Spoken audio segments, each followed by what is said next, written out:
Oh no, you guys. And by the way, this is assuming that you know the characters from Magu-chan. Listen to the previous episode first if you have not. Oh no, Ruru is sick, but even worse, Magu catches her cold. And when he sneezes, he shoots big fuck off laser beams. Oh no. To stop him, providential Unaras shrinks her, Ren, and Nappu into a pill capsule, then throws them into his mouth, where they fight a horde of dark Magus, which fuse into a giant one, and they all represent the illness. Ruru gives the dark Magu some natto, which makes him healthy again, and they manage to escape. Next, Magu, Nappu, and even some of the humans learn about Halloween since, I guess, like, in Japan, Halloween's really only a well-known thing if you live in a city. Unaras gives them all costumes, and Kyo gets, like, super fucking into it, creating a giant papier-mâché local version of the Loch Ness Monster. Later, Nappu has become obsessed with cooking and gathering ingredients, so his hermit crabs go to get materials for him. The fish that they get from a shark that Nappu accidentally enthralled is stolen by Izumi's pigeon. Magu sees them while walking BS the puppy, stops the pigeon, eats the fish, and gives the pigeon his magic sword for Izumi. Unaras gives the crabs a really good fishing lure, which Ruru trades to Nappu for a portable stove, which he loves. I feel like I was reading that one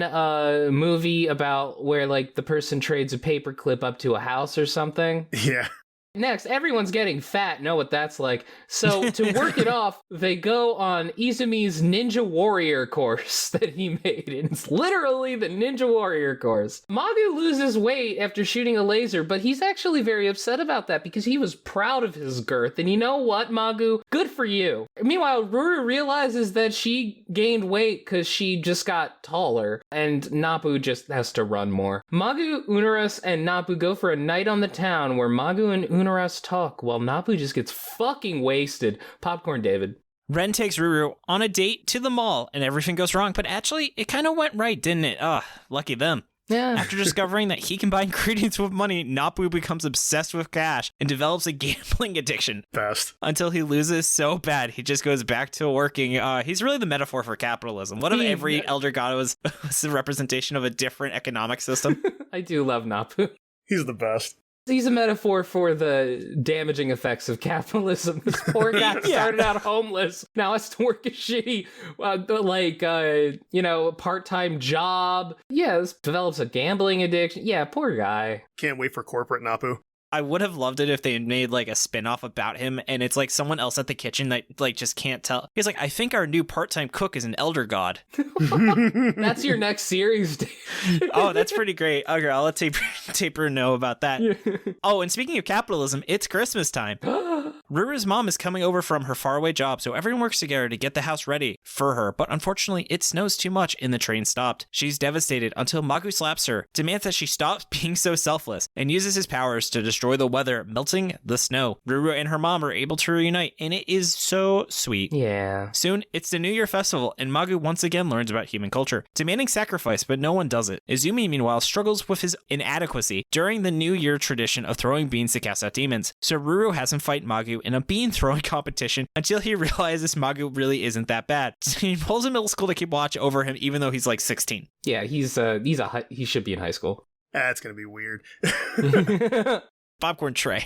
Everyone's getting depressed all of a sudden, and no one knows why, until they discover a little chaos god named Zanze of Despair, who's a little sea urchin that's depressed and makes people let their negative thoughts get a hold of them. However, Yuika's unaffected because she has no inner life. Everything is just worn on her outside. True, yeah. Wasn't sure, my bad. However, Yuka's unaffected because she has no inner life and exactly who she is at all times, so she becomes friends with Zanze. It's Valentine's Day next, and Ren's desperate to make a good impression on Ruru, so Unaris gives him magical chocolates with love potion inside. He angrily throws it away because, you gotta do it legit.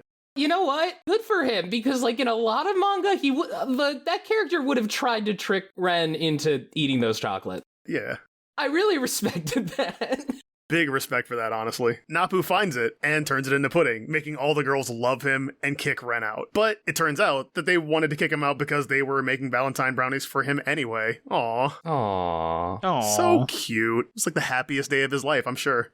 Oh, yeah. Kyo is extremely excited because a new monster has been spotted in the ocean. It turns out to be another chaos god named Gula the Adamantine, who's a little crab that can make his claw look like a big monster. Kyo adopts him, and it's cute. I'm just saying he's a grower, not a shower. Oh, God, dude. I feel that. Yeah, hey. All the gods share a hot pot together and discuss that there must be something freeing these new little guys. Also, just side note, the dark hot pot scene was hilarious. Oh, it was so great. Yeah, they Just like randomly eat something in the dark and get roided out. Super fun. Yeah. So the whole premise, because like the issue with putting down the plot for a gag manga is that like there's so much shit and it doesn't really connect with each other, but it kind of does. But the hot pot thing was basically just that like Unaras was like, yo, we can get a hot pot, but let's turn out the lights so nobody knows what they're eating. Amazing. She threw magic stuff in there. Yeah, I mean, like, how can you not expect her to pull that bullshit? And of course, Mag just throws a fully unopened container of natto in it because Mag. Yeah, Napu eats it, is not happy. Well, all right, continuing on. Yeah. Their worries about, all these new people showing up gets confirmed when, after winning a trip to a ski resort, that person appears, a boy who is his own chaos god, Muskar of Fate. Mm-hmm. Trey, I will say I don't think you pronounced it right. It was when they go to a trip to ski resort, that person appears. Oh, okay, cool, yeah. No, you don't have to re-say it. I was making a joke. Like it's like that person, that guy, That dude. that person. Yeah, I'm so worried about that vague person whose name I could say, but I'm choosing not to right now, just to That guy. create confusion. Him. Very One Piece of you. Oh man, yeah, Muskar of Fate. So yeah. Muskar, I should actually you know what? I think I will reread that because I definitely read that wrong. All right.